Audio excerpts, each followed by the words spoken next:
მე ლილი დაუსივარეს კი ჩვენი გადაცემა მოგზაურობაზე. ამ გადაცემის ფარგლებში მთელ მსოფლიოში მოგზაურბრად აღმოვაჩინო ისეთი საოცარი ადგილები, რომლებიც უხვად გვთავაზობს კულტურას, ფუფუნებასა და თავგადასავალს. გზად ხვდები ახალ ხალხს, სინჯავ ახალ გემოებს და სადაც კი მივდივარ, ყველგან წარუშლელ შთაბეჭდილებებს ვიღებ.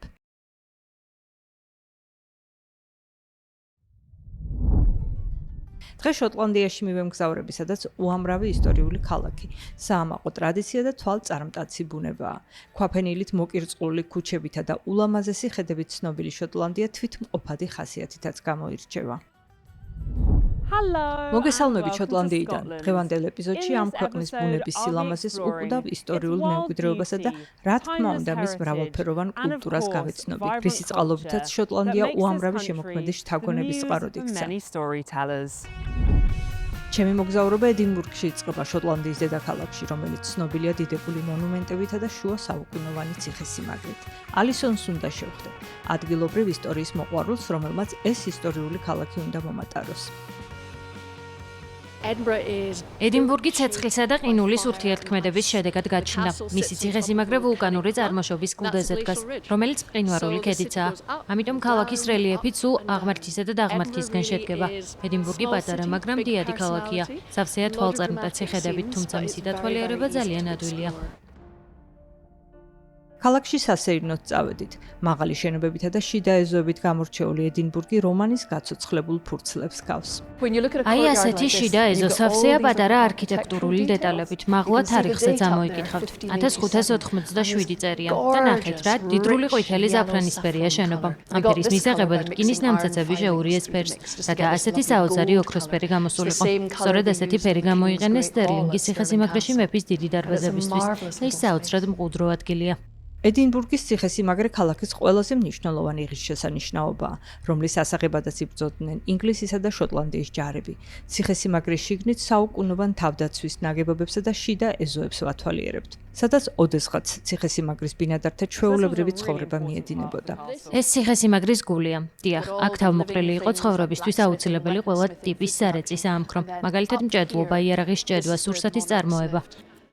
აქვე ახლოს არის დიდი დარბაზი. შუა საუკუნეებისთვის დამახასიათებელი დარბაზის ჭერი ხით არის მოპირკეთებული და სავსეა ისტორიული იარაღითა და მეფეთა საუკუნოვანი ისტორიით. აქედან ციხესიმაგრის ერთ-ერთ ყველაზე მცირე ნაგებობისკენ გავემართეთ, წმინდა მარგარიტას ეკლესიისკენ.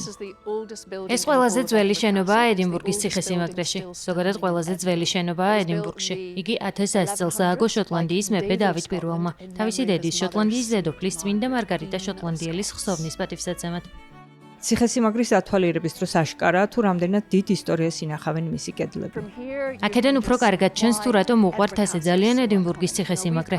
ჩვენ აღმად აღმავიარეთ საიდუმლო კიბეებით. შემოვუარეთ ციხის გალავანს და გიჩნდება განცდა, რომ ეს ციხესიმაგრე ერთი რიგითი შენობა კი არ არის, ეს არის ციხე, რომელშიც გამაგრებული იყო ხალხი, რომელიც ამ კლდეზე ცხოვრობდა. ხოლო როცა აქედან გაიხედავ, შეხედე რა საოცარი ხედია. შოტლანდია ციხესიმაგრებისა და დიდებული შენობების ქვეყანაა, რომელსაც საუკუნეების განმავლობაში ისტორია ძერწავდა. ერთი ასეთი შენობაა პრესტონ ფოლდის სახლი, ედინბურგის ქალაქის ცენტრთან ახლოს. ეს შენობა ერთდროს კერძო რეზიდენცია იყო, ახლა კი სასტუმროა, რომელიც 300 წელზე მეტი ხნის წინ აშენდა და სწორედ აქ დავბინავდები ჩემი ედინბურგში ვიზიტის დროს. სასტუმროს ინტერიერი სავსე ანტიკვარული ნივთებით, ნახატებით, ქანდაკებებითა და დახვეწილი სასადილო ოთახებით. თავისი არსებობის მანძილზე ამ სასტუმრომ ცნობილ სტუმრებსაც უმასპინძლა, რომელთა შორისაც იყვნენ როგორც პრემიერ-მინისტრები და პრეზიდენტები, ისე ჰოლივუდის ვარსკვლავები. ამ შენობის ავეჯსა და კედლებს ენა რომ ჰქონდეთ, დარწმუნებული ვარ, უამრავ საინტერესო ამბავს მოგვიყვებოდნენ. შოტლანდიური იდილია საუზმის დროსაც გრძელდება, რომელიც შედგება ახალი ორაგულის, მოხარშული კვერცხისა და ხრაშუნა პურისაგან. თუ ადამიანს უყვარს ისტორიული მემკვიდრეობა, რთული ხასიათი და ფუფუნება, ეს სასტუმრო ყველა მოთხოვნას პასუხობს.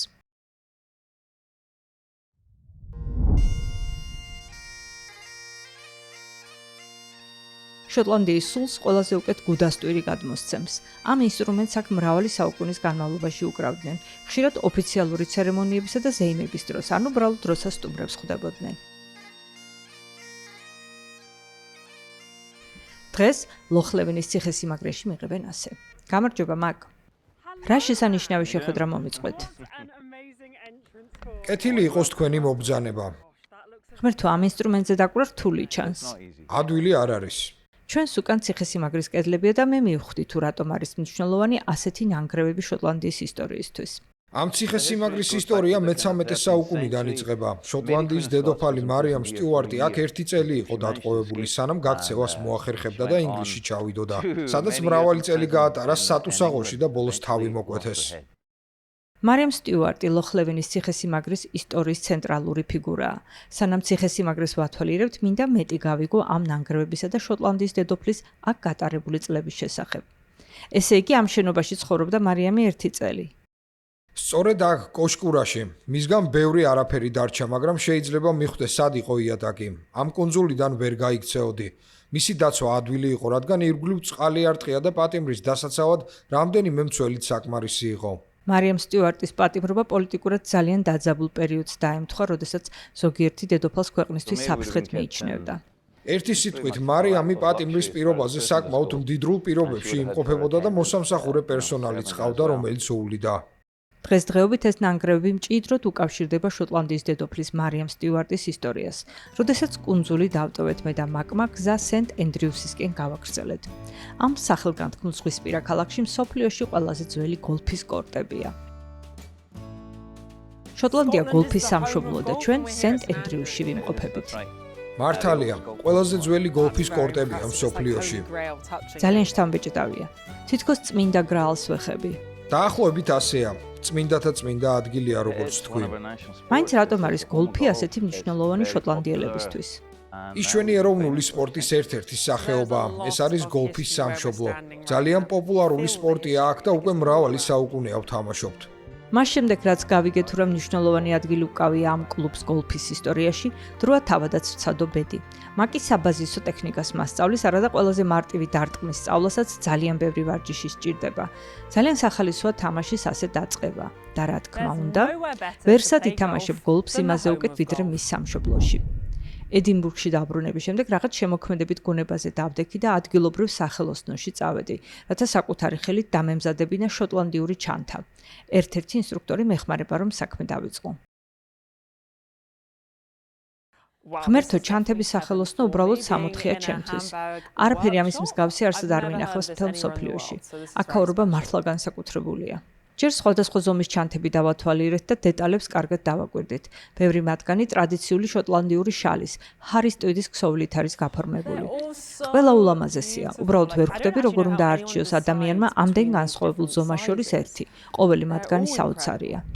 ამის შემდეგ სხვადასხვა ფერისა და მასალისგან დამზადებულ ქსოვილებს გადავხედეთ.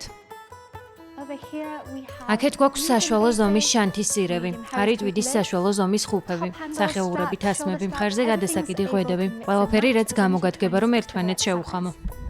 ახლა უკვე ჩემი ჯერია, რომ ირგვლივ მიმოვიხედო და ჩემი ჩანთისთვის შესაბამისი დეტალები შევარჩიო, როგორც კი ავარჩია, წყობაც დავიწყეთ.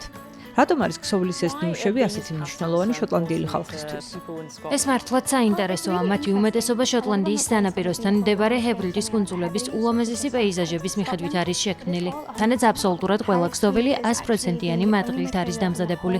ჰარის ტვიდი ერთადერთი ქსოვილია მსოფლიოში, რომლის გულისთვისაც პარლამენტმა სპეციალური კანონი მიიღო.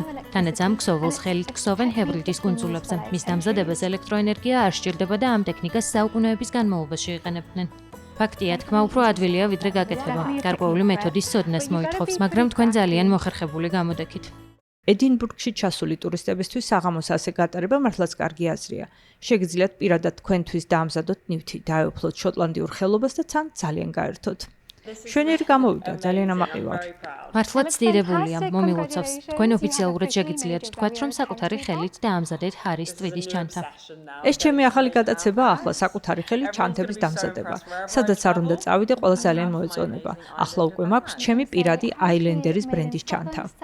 შეგიძლიათ დააწეროთ შოტლანდიაში დამზადებული ჰარის ტვიდის ჩანთა. თავად დავამზადე. ედინბურგი საუკუნეების განმავლობაში იყო მწერლებისა და პოეტების შთაგონების წყარო. ამის შესახებ უფრო მეტი რომ გავიგო, ადგილობრივ ისტორიკოს უნდა შევხვდე ძველ ქირურგიულ სააბატმყოფოში, რომელსაც საოცარი ისტორია აქვს. ადგილი, სადაც ახლა ვდგავართ, რეალურად მხატვრულ ლიტერატურაში ალბათ ყველაზე ცნობილი ორი პერსონაჟის დაბადების ადგილია. პრინციპში მათ შეიძლება მსოფლიოში პირველი ორი სუპერგმირიც უწოდოთ: შერლოკ ჰომსი და ექიმი. რა თქმა უნდა, Sherlock Holmes-ი მივხვდი. იმიტომ რომ სწორედ აქ სწავლობდა მათი ავტორი, არტურ კონან დოილი მედიცინას. სწორედ აქ შეხვდა იგი ადამიანს, რომელიც Sherlock Holmes-ის პროტოტიპია, თავის მასწავლებელს, ექიმ ჯოზეფ ბელს. თუმცა გატარებულმა დრომ წერალს მხოლოდ Sherlock Holmes-ის გმირი შექმნა კი არ შთააგონა, არამედ მისი სახელგანთქმული კომპანიონის, ექიმი ვატსონისაც. მართლაც საინტერესოა მის გაფიქრება, რომ Sherlock Holmes-ის, რომელიც ამდენჯერ მაქვს ნანახი, შექმნის იდეა სწორედ აქ დაიბადა. ამ შენობას პოეტ უილიამ ერნესტ ჰენლის სახელიც უკავშირდება, რომელიც სწორედ აქ გადიოდა მკურნალობის კურსს და რომელიც ყველაზე მეტად მისი ცნობილი ლექსით ახსოვთ. დაუმორჩილებელი ასე ერქვა ჰენლის ლექს, რომელიც როგორც ამობენ ნელსონ მანდელას საყვარელი ლექსი იყო. მისი ბოლო ორი სტროფი დაახლოებით ასეთია: არად დაგიდევ ალაყაფის სივიწროვეს, არც ჩემი ბედის წიგნში გაწერილი სასჯელი მადარდებს, თავად ვარ საკუთარი ბედის მჭედელი და ჩემი სულის ბატონ პატრონიც. ასე რომ გასაგებია რატომაც მოწონდა ეს ლექსი მანდელას. აქედან ორი ფეხის ნაბიჯზე ედინბურგის ლიტერატურული მემკვიდრეობის კიდევ ერთი გაჩერებაა. ხედავთ დრამონდ სტრიტის აბრას? აი ამ აბრის ზემოთ ფანჯრის მიღმა მდგარ მაგიდასთან დაწერა ჯოან როულინგმა ჰარი პოტერის პირველი რამდენიმე თავი. როგორც თავად თქვა, მოწონდა ეს კაფე, რადგან იქ შეეძლო ეყიდა ერთი, ალბათ ყველაზე იაფი ესპრესო. მერე საათობით მჯდარიყო და ეწერა ისე, რომ კაფედან არავინ გააგდებდა. ახლა კი ესპრესოზე ბევრად მეტის ყიდვა შეუძლია. ასეა, ესპრესოზე ბევრად მეტის.